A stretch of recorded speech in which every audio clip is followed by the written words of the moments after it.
아침 말씀. 오늘 본문 말씀은 예레미야가 3장 1절에서 18절입니다.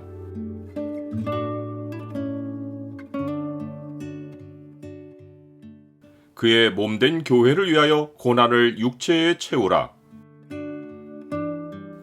오늘 본문을 죄의 창으로 보면 선지자가 백성을 위해 감당할 일이 무엇인지가 보입니다.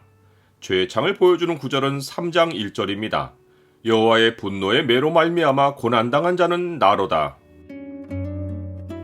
예레미야 선지자는 여호와의 분노의 매로 말미암아 고난당한 자는 나라고 고백합니다.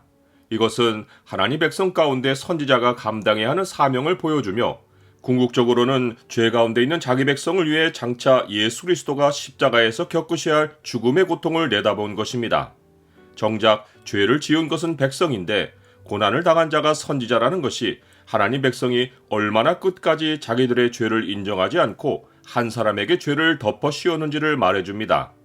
정작 하나님의 진노를 당해야 할 대상은 유다 백성인데 그들은 모두 예레미야 한 사람을 주목하며 자기들이 하나님께 진노를 당해야 하는 이유와 책임이 예레미야에게 있는 듯이 몰아되었습니다. 이는 예레미야가 일찌감치 모든 유다 백성을 향하여 바벨론에게 항복하라고 외치며 사로잡혀가는 것만이 살 길이라고 알려주었기 때문입니다. 예레미야가 한 일은 여호와께서 전하라고 하신 말씀을 그대로 전한 것인데 유다 백성은 마침내 바벨론이 침공해 왔을 때 이것을 예레미야의 탓으로 돌리고 그를 사정없이 핍박한 것입니다. 여호와여, 주께서 나를 권유하심으로 내가 그 권유를 받아 싸우며 주께서 나보다 강하사 이기셨으므로 내가 조롱거리가 되니 사람마다 종일토록 나를 조롱하나이다.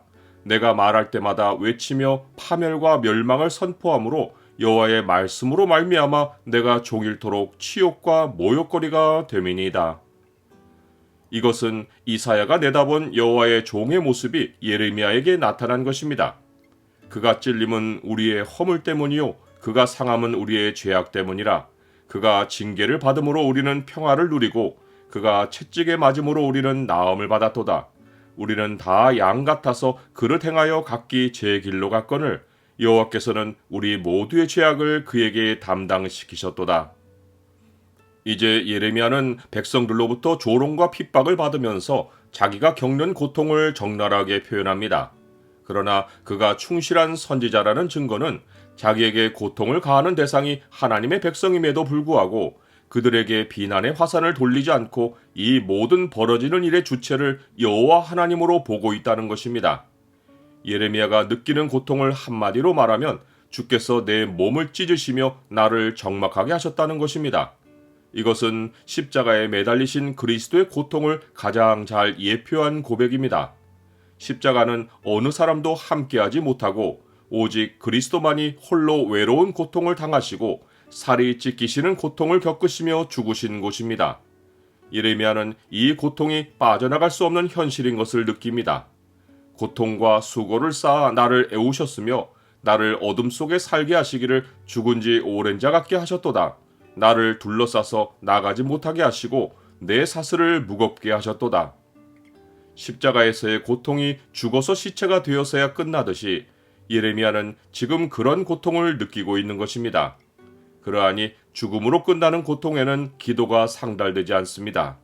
내가 부르짖어 도움을 구하나 내 기도를 물리치셨도다. 예수님이 십자가에서 부르짖으신 기도도 하나님은 외면하셨습니다. 제9시쯤에 예수께서 크게 소리질러 이르시되 엘리 엘리 라마 사박다니 하시니 이는 곧 나의 하나님 어찌하여 나를 버리셨나이까 하는 뜻이라. 고통스러운 예레미야의 고백은 계속됩니다. 활을 당겨 나를 화살의 관역으로 삼으시며 화살통의 화살들로 내 허리를 맞추셨도다.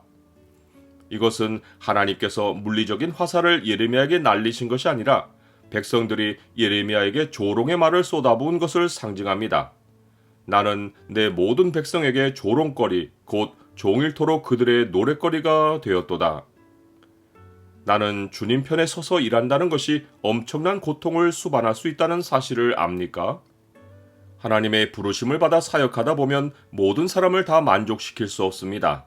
예레미야는 주만 바라보고 하는 사역으로 인해 당하는 고통을 나의 살과 가죽이 쇠하고 뼈가 꺾이는 절망이라고 토로합니다.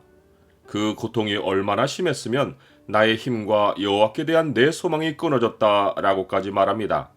그러나 하나님의 사람은 항상 현재를 주목하지 않고 하나님이 보이시는 미래의 약속을 소망하기에 오늘의 고통에 빨려 들어가지 않고 영원한 소망으로 나아갈 수 있는 것입니다.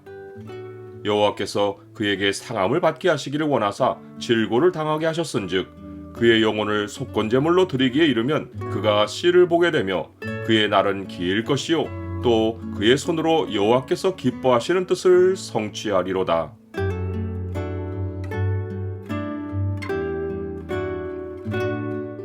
주님, 사도 바울은 성도들을 위하여 받는 괴로움을 기뻐하고 그리스도의 남은 고난을 그의 몸된 교회를 위하여 내 육체에 채운다고 했습니다. 저도 교회를 위해 주의 고난에 동참하며 이 고난이 낳을 영혼의 열매들을 바라게 하옵소서. 예수 그리스도의 이름으로 기도드립니다. 아멘.